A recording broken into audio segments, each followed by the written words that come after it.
สวัสดีค่ะต้อนรับเข้าสู่ Top News Talk อยู่กับดิฉันหมิวอุบลรัตน์นะคะที่สุดแล้วก็มีความชัดเจนแล้วนะคะในการประชุมครม.เมื่อวันอังคารที่ผ่านมาว่าการแก้รัฐธรรมนูญนั้นจะต้องผ่านการทำประชามติ3 ครั้งนะคะแล้วก็จะต้องมีรายละเอียดตามที่มีการแถลงออกมาไม่ว่าจะเป็นเรื่องของไทม์ไลน์นะคะแล้วก็รวมไปถึงเรื่องของงบประมาณทีนี้ในรายละเอียดเพิ่มเติมนะคะงบประมาณ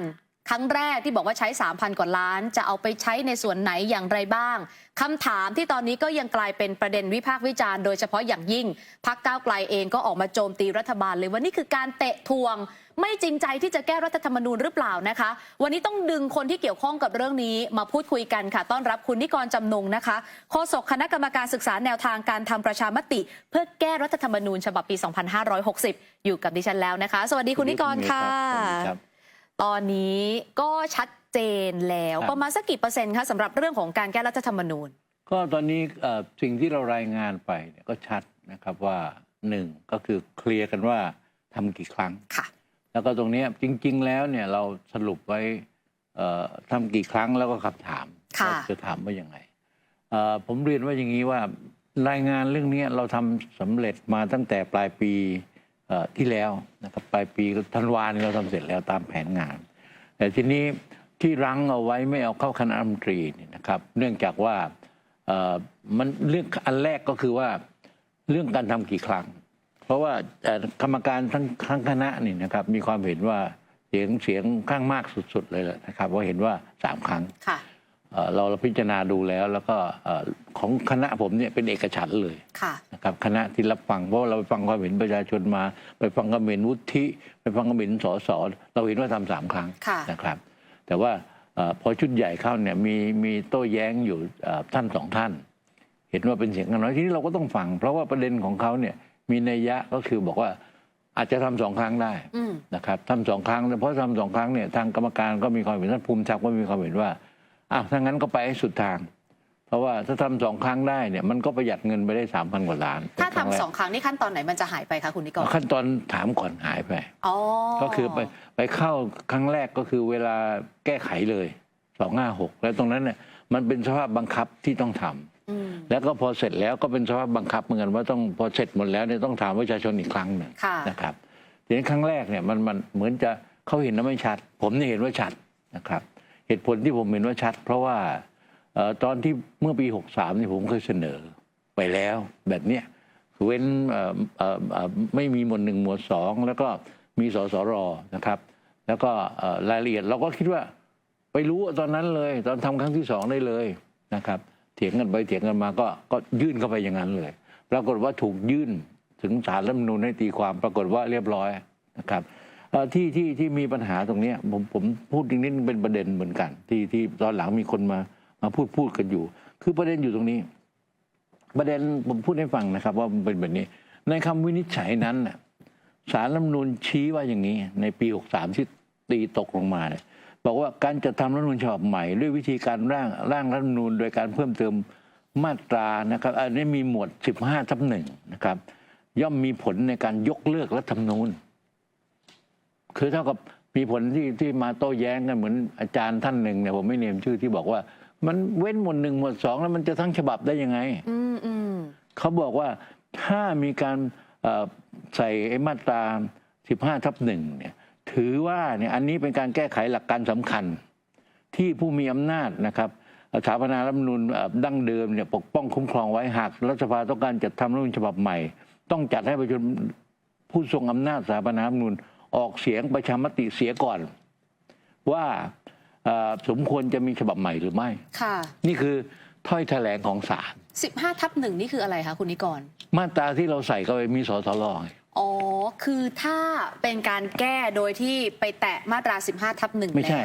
มี15/1นี่เราใส่เพิ่มเข้าไปอันนี้คือการแก้คือการทั้งฉบับหลักการคือถ้ามีสสรมันต้องมีหน่วยงานใหม่เข้าไปคือถ้าเป็นทำอย่างนั้นปั๊บเนี่ยเขาถือว่ายกเลิกอันเดิมแล้วถือว่าทำใหม่เลยศาลถือว่าเป็นแบบนี้เพราะว่ามันไปกระทบกันคือพอเรามีสสรสามารถไปแก้ตรงไหนก็ได้ส่วนที่บอกว่าเว้นหมวด1หมวด2มันเป็นการยกเลิกฉบับเดิม60พอยกเลิกเสร็จเอามาวางแล้วก็ให้เอาหมวด1หมวด2มาใส่ไม่ได้หมายความว่าการเว้นหมวด1หมวด2เป็นการ แก้ ไม่ทั้งฉบับ ไม่ทั้งฉบับก็คือทั้งหมดเนี่ยมันมี16 หมวดบวก1 หมวดเฉพาะการเป็น17 หมวด ค่ะ ก็เท่ากับว่าทั้งหมดเนี่ยก็คือที่เราบอกว่าไม่แก้ไขหมวด1 หมวด2เนี่ยเท่ากับว่ายกเลิกทั้งฉบับใหม่ทำใหม่นะครับแล้วเอาหมวด1 หมวด2มาคงไว้ไม่แก้ก็เอามาใส่เข้าไปเลยไม่ได้หมายความว่าแก้ทั้งหมดเนี่ย17นะครับแล้วก็เว้นไว้2 หมวดเท่ากับไม่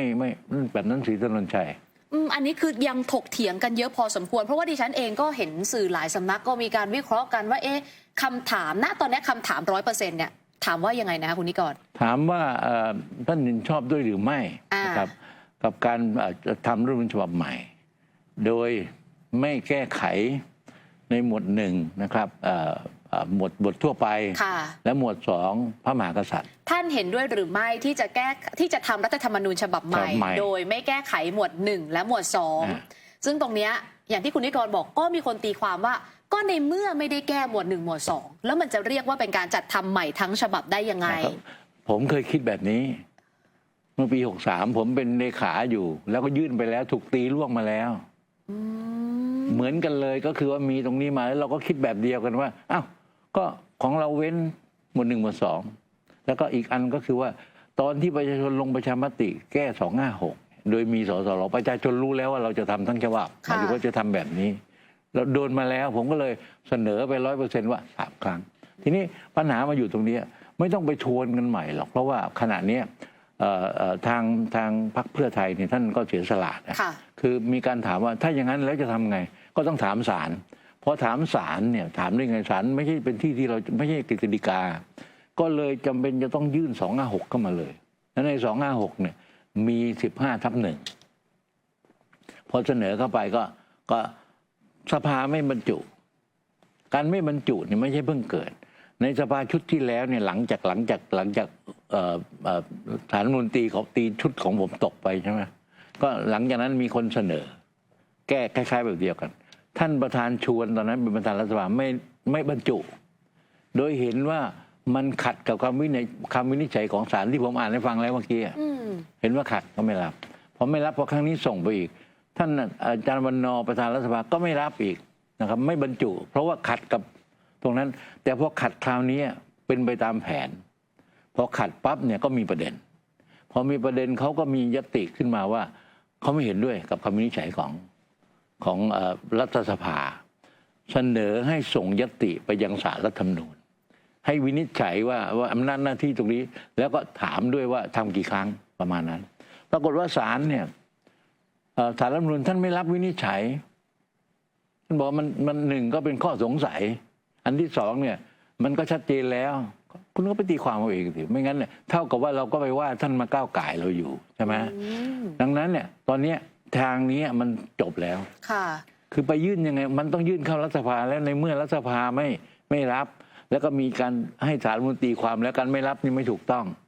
ศาลไม่ตีความให้แล้วจะไปยังไงที่ถ้าเรายังจะแก้รัฐธรรมนูญอยู่นะจะทำรัฐธรรมนูญฉบับใหม่ก็ต้องเข้าสภาก็เลยถอยมาที่คณะกรรมการเคาะไว้แล้วก็คือ3 ครั้งก็เลยมาเริ่มแล้วก็ทีนี้ก็รายงานตัวนั้นเราทำไว้เสร็จตั้ง4 เดือนแล้วแล้วตอนนั้นก็ถูกหาว่าดึงเวลาบ้างอย่างงั้นที่จริงแล้วเนี่ยพิจารณากันแล้วโดยท่านประธานภูมิธรรมเห็นว่าอ้าวถ้าเป็นแบบนี้ถ้าเกิดทำ2 ครั้งเซฟไปได้3,000 กว่าล้านแล้วก็เซฟเวลาไป6 เดือนก็เอานะครับยอมถูกว่านิดหน่อยจริงๆเราไม่ได้ตั้งใจแต่พอมันไปสุดทางแล้วไม่งั้นเนี่ยเกิดทำไปตอนนั้นเนี่ยนะครับคนยาวว่าคุณไม่ประหยัดเงินของรัฐเลยนะครับภาษีประชาชนทั้งนั้นนะครับแล้วก็ช้าเพื่อเปล่าๆมันก็มีปัญหาอีกก็คือคนทำงานนะมันต้องถูกว่าอยู่เสมอแหละมันมีอย่างเดียวที่ไม่ถูกว่าก็คือไม่ทำอะไรเลยนะครับแต่ว่าเรื่องนี้มันเป็นหน้าที่ของรัฐบาลเพราะว่าเราประกาศเป็นนโยบายไปข้อ13เนี่ยว่าจะทำรัฐธรรมนูญฉบับที่ขึ้นมาใหม่นะครับให้เป็นประชาธิปไตยมากขึ้นนะครับแล้วก็คือมีสสรนั่นแหละคือเป็นหนึ่งในนโยบายของรัฐบาลที่แถลงต่อที่ประชุมรัฐสภาแล้วบอกด้วยว่าในนโยบายที่แถลงโดยไม่แก้ไขในหมวด1และหมวด2อ๋อแต่ในนโยบายข้อที่13เราพูดเอาไว้ตั้งแต่ตอนนั้นเลยว่าเราจะไม่แตะหมวด1และหมวด2ก็เท่ากับว่าตอนนี้ก็คือไม่เปลี่ยนแปลงการปกครองในก็คือว่าตรงนั้นแล้วก็ส่วนที่เกี่ยวกับพระมหากษัตริย์พูดไว้ชัดมันก็เลยเป็นเหตุที่ว่าที่เขาบอกว่าไปหมกเม็ดไม่ได้หมกเม็ด ตามเนื้อผ้าหรือตามนโยบาย แต่มันก็จะมีคำถามนะคะว่า เดี๋ยวคุยกันเรื่องคำถามตรงนี้ก่อนที่จะไปเรื่องของคำถามที่ว่าถามว่ายังไงแล้วมีประเด็นดราม่าเนี่ยการแก้รัฐธรรมนูญเนี่ยมันใช้งบประมาณเยอะมากเลยค่ะคุณนิกรแล้วมันจำเป็นกับปากท้องพี่น้องประชาชนขนาดนั้นไหมคือมันอย่างนี้ ถ้าพูดถึงการใช้เงินเนี่ยใช้เงินไปไหนจริงๆก็คือใช้เงินของรัฐค่ะแล้วไปไหนไปค่าใช้จ่ายส่วนใหญ่เนี่ย3,000 กว่าล้านเนี่ยก็คือการจ้างประชาชนมานั่งที่หน่วย 3,000 กว่าล้านคือรอบแรกใช่ค่าตอบแทนค่าจัดพิมพ์บัตรค่าจัดอะไรพวกนี้มันเป็นเงินที่ใส่เข้าไปในระบบเพื่อเป็นเรื่องเศรษฐกิจทั้งนั้นเพราะว่ามันไปถึงประชาชนโดยตรงมันไม่ได้ไปซื้ออะไรเลยมันใช้กับประชาชนโดยตรงจริงๆไม่น่าจะมีปัญหาตรงนี้แต่ว่าหลักการก็คือว่าคิดกันตั้งแต่ต้นแล้วว่ามันประมาณ3,000 กว่า3,000 กว่านี่ก็คือการเลือกตั้งทีนี้ไอ้ตรงนี้มากจริงเพราะกฎหมายประชามติเนี่ยเขียนไว้บีบรัดมากแล้วเป็นประเด็นเดี๋ยวผมจะพูดต่อไปว่ามันไม่มีทางหลีกยกเว้นว่าเราจะแก้กฎหมายถ้าแก้กฎหมายก็ต้องรอไปอีกทีนี้4 เดือนที่มาก็ถูกว่าทุกวันอยู่แล้วว่ายื้อเวลาแล้วก้าวไกลเนี่ยแหละว่าแล้วก็ถ้ายืดออกไปเขาจะว่าไงก็เดินหน้าไปในที่ประชุมมีคุยกันไหมว่าโอ้โหก้าวไกลโจมตีหนักมากเลยก็เขาทำหน้าที่ฝ่ายค้านนะครับคืออย่างที่ผมบอกแล้วถ้ารัฐบาลไม่ทำอะไรเลยก็ถ้าเปลี่ยนข้างไปก็เขาไม่ว่าแล้วก็เพื่อถ้าข้างเราไปเป็นฝ่ายค้านก็คงจะติติงรัฐบาลมันเป็นหน้าที่เขาก็แค่เข้าใจแต่ว่ามีเหตุผลกันหน่อยนะครับมิวอยากรู้ว่าคอนเซปต์ในการเดินหน้าเรื่องของแก้รัฐธรรมนูญเนี่ยเรามองว่ารัฐธรรมนูญฉบับปี60เนี่ยมีปัญหายังไงคะทำไมต้องแก้ตรงนี้เป็นประเด็นตรงนี้ตอนผมออกไปในฐานะประธานอนุกรรมการเป็นประเด็นเหมือนกันเราไปคุยกับวุฒิบอกว่าไม่เห็นจะเป็นต้องแก้เลยมันมีปัญหาตรงไหนนะครับจริงๆแล้วเนี่ยเดิมทั้งหมดเนี่ยทุกพรรคการเมืองเนี่ยบอกว่าจะแก้เพราะอย่างนี้รัฐธรรมนูญฉบับปี60เนี่ยที่มาจากการยึดอำนาจทีนี้การให้เป็นประชาธิปไตยมากขึ้นก็คือให้ประชาชนมาเป็นก็หลักการก็คือว่าเป็นของประชาชนโดยประชาชนเพื่อประชาชนใช่ไหมเป็นของประชาชนแต่เรื่องนี้มันเป็นบอกว่าเป็นของประชาชนแต่มันโดยเนี่ยคณะกรรมการที่ยึดอำนาจตั้งถูกไหมประชาชนก็ไม่รู้สึกเป็นเจ้าของแล้วก็ตอนที่ออกมามันเป็น11 ล้านกับ14 ล้านไม่เห็นด้วยผมยังไม่เห็นด้วยผมเห็นว่า1ไม่เป็นประชาธิปไตย2ไม่ได้มาจากประชาชนเพราะเคยทำ40มาเนี่ยนะครับ